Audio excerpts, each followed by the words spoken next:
In the previous videos related to using songs for young learners, I have already mentioned that songs are fun, enjoyable, and motivating. They also make learning context purposeful for young learners.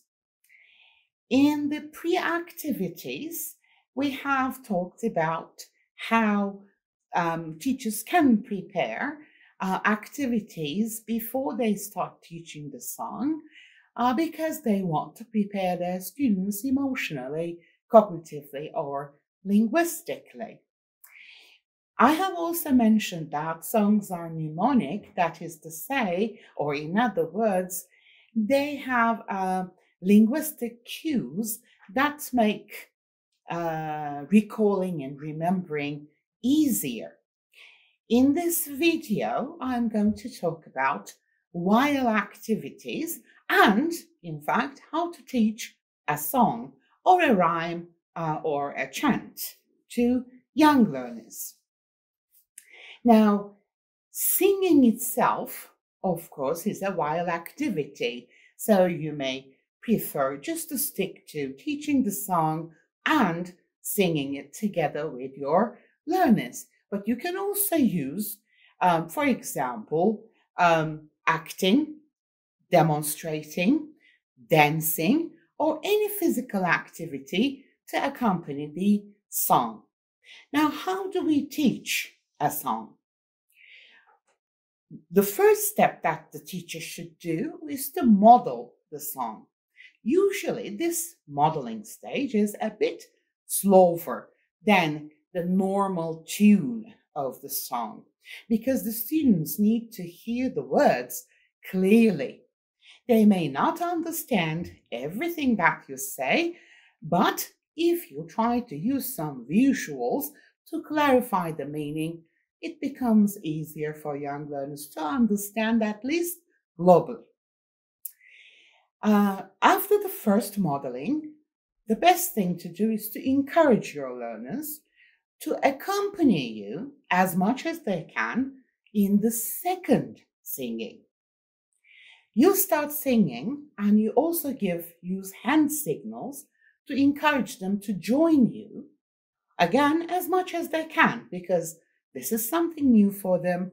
They cannot remember everything, and that's definitely normal. Again, the pace is going to be a bit slower than the normal. Modeling stage requires this, unfortunately. Well, usually we say repeat as many times as necessary because, yeah, after a while it may become boring for you, but for young learners, it's never boring.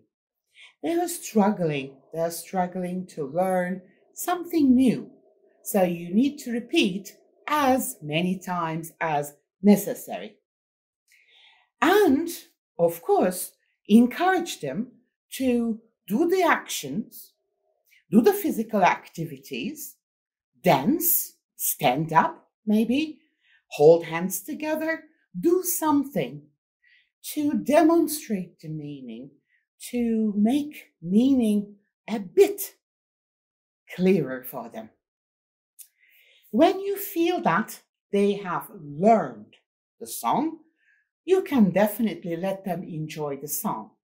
Now, I know some teachers do not feel comfortable while they're singing, so they want to use the recorded version of the song. Well, that's okay.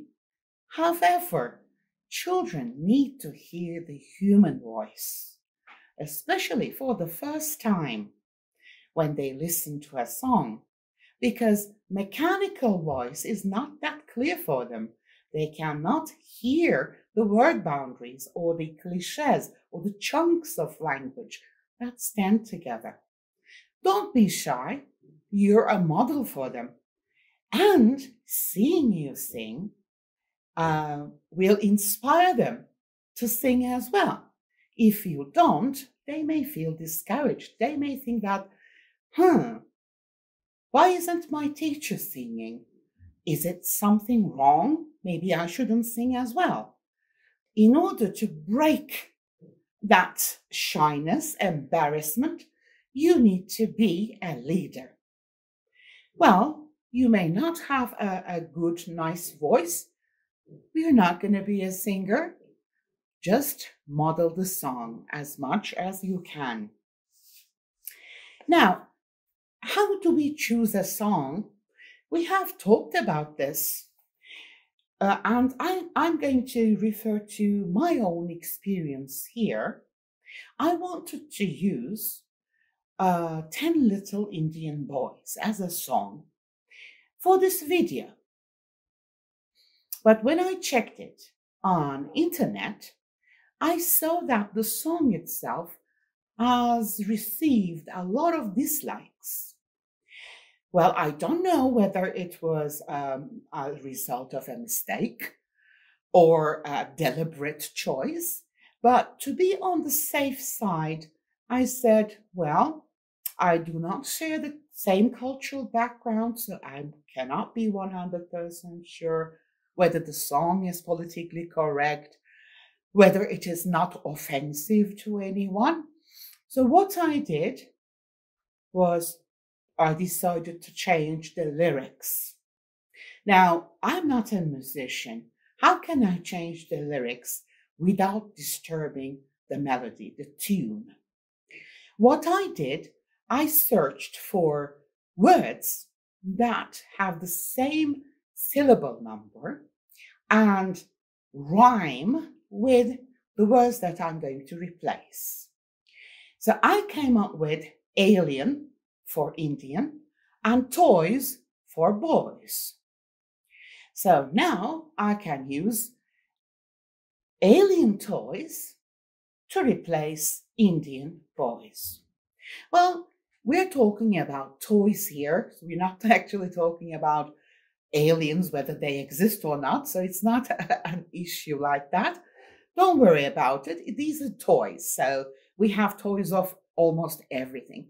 And these children are familiar with alien toys because they have seen several animated movies or cartoon movies where they had lots of alien characters, and they did purchase the toys of those characters. So, as the pre-activity, remember, I decided to activate their schemata because they are most probably familiar with the concept alien and toys. Just to be safe, I used a puzzle. Of course, the cut version of the puzzle that you see here. I asked them to put the pieces together, and we talked about what it is. And as another pre-activity, I asked them to make a mask puppet, like this one. You can see the template on the screen. Now, I can ask them to come to the front of the classroom, keeping their puppets' masks with them.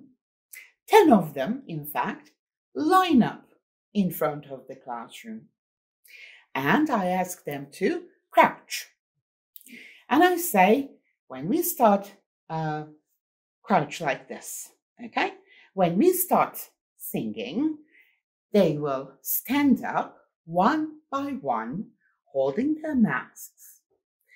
The rest of the classroom will watch, but at the same time, sing the song. So everyone is included, but only these 10 students are acting. So I start, for example, so the student stands up, holding the mask. 2 little, 3 little alien, 4 little, 5 little, 6 little alien, 7 little, 8 little, 9 little alien, 10 little alien toys. Now they're standing all together holding their masks. or puppets. Now I can sing the song backwards. This time they're expected to crouch again when I call the number. So I start, for example, 10 little, 9 little. When I say 9, one of them will crouch.